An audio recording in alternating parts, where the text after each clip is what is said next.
na kuna jina ambalo ni nini?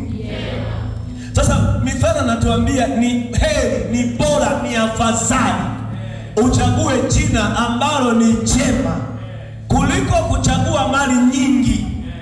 Huwezi kupata mali kama jina lako sio jema. Kumbe jina jema huwa lina kawaida ya kuvuta. Hebu sema kuvuta. Rudia tena, sema kuvuta. Ukiwa na jina jema linasimama kama lango kwenye ulimwengu wa roho, ambalo lenyewe lina kawaida ya kuvuta vitu vyema vinaingia kwenye maisha ya mtu. Nilikuambia hivi, mtu mwenye jina jema, jina lile linavyokuwa linatamkwa, yule mtu analitamka lile jina kwa kujua ama pasipo kujua, lile jina linaakisi maisha ya yule mtu. Yaani nikimwita mtu kwa mfano anaitwa Ana au Joyce, lile jina ambalo alilopewa lenye maana kwamba huyu mtu asonge mbele, awe na furaha, maana yake mimi ninamuishi awe na furaha. Ile madhabahu naiendelea kuitia moto, huyu mtu aendelee kufanikiwa, aendelee kupiga hatua, aendelee kujenga. Ninavyolitamka lile jina ndivyo ninavyoruhusu baraka ziendelee kuingia.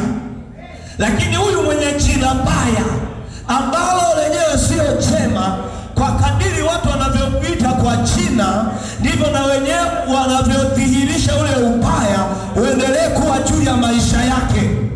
Ndio maana mifano anasema ni afadhali mtu uchague jina lililo jema, ili kama unaitwa baraka, anayekuita baraka anatamka baraka juu ya maisha yako.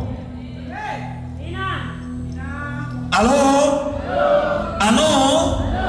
Huyu anaitwa Yohana, maana yake anaitangulia mbele ili kuitengeneza njia. Kwa yoyote mwita Yohana, maana yake anaitia nguvu ile madhabahu ili Yohana yeye asikwame, Yohana asishindwe, aendelee kuitengeneza njia ya Bwana. Ila huyu anaitwa Masumbuko.